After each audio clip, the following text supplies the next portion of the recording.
Civil engineering is a profession that has been around for hundreds, if not thousands, of years.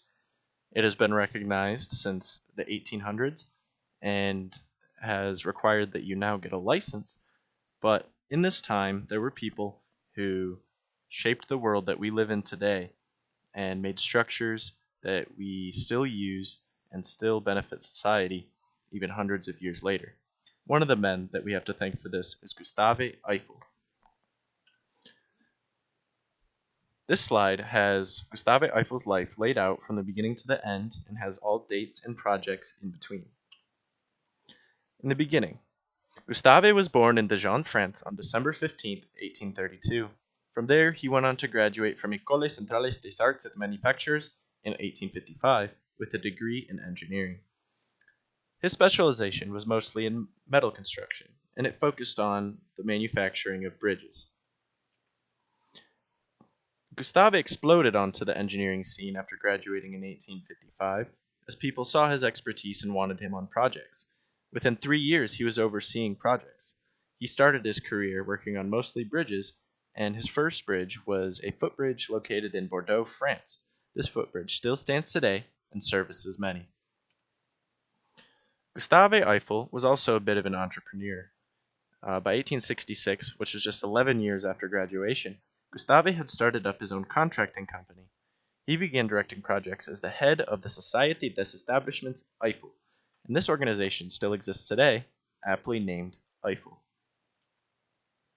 One of his most famous bridges, the Pana Maria Pia, is located in Peru, and this was towards the beginning of his career. Eiffel decided to focus mainly on bridges with his company. In 1876, he designed this 525-foot bridge over the Douro River. The Pana Maria Bridge is still located in Oporto, Portugal, and is one of the greatest suspension bridges to ever be built.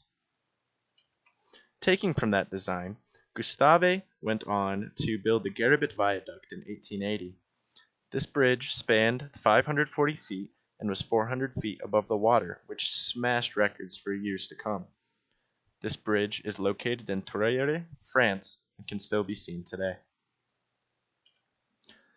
Gustave had a huge impact on the world, affecting a lot of people around him. Towards the beginning of his career, he focused mainly on railway bridges in Europe.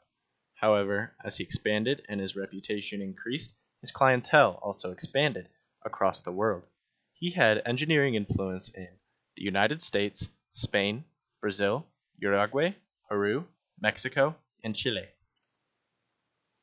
Some of the projects he worked on, including but not limited to, are the Cathedral of San Pedro de Tacna in Peru, the Grand Hotel Traian in Aizi, Romania, the Cognac Pier in Izmir, Turkey, and the Cathedral de Santa Maria in Chaclayo, Peru. And the one that is probably most known to us would be the Statue of Liberty in New York, United States, which was a gift from France in the 1800s. After these projects, Gustave went to work on the dome, the nice observatory dome. He was contracted to complete it, and this building had already been built by Charles Garnier, and it just needed the finishing touch. The dome that Gustave built shattered records at the time, being built with a diameter of 22.4 meters. And the dome was very unusual at the time, not just because of its size, but Eiffel put his patented mechanism in it. Rather than wheels or rollers, Gustave used a circular girder filled with a magnesium chloride and water solution that enabled a frictionless rotation for the dome. After this, Gustave moved on to his crown jewel, which was the Eiffel Tower. His track record demands respect and study, but one of the builds that stands out from the rest is the Eiffel Tower. In 1887, one of Gustave's employees, Maurice Koechlin, submitted the design for the structure.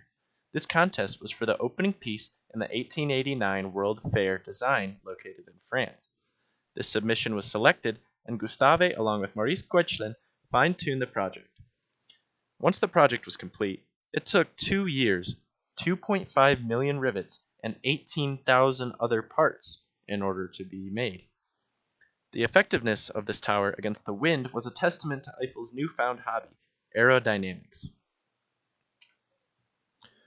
After the Eiffel Tower and his previous builds, Gustave had become solidified in the civil engineering world, and his work was wanted all across the globe. One of the places that wanted him was to work on the Panama Canal, as it had caused problems for early engineers for years. After repeated failures by several nations, Eiffel was brought in to make an attempt by the de Lesseps company. This attempt had thousands of laborers die and bankrupted the de Lesseps company. By 1889, revenue loss was $260 million, and a scandal accusation followed. Nobody was sentenced in the scandal, but Gustave's reputation was forever tainted. This led to Gustave's pursuit of other things toward the end of his career. Towards the end of his life, Gustave started to focus on broader things and to pursue the sciences. He retired in 1893, choosing to pursue other studies. He contributed to findings in both aerodynamics and meteorology.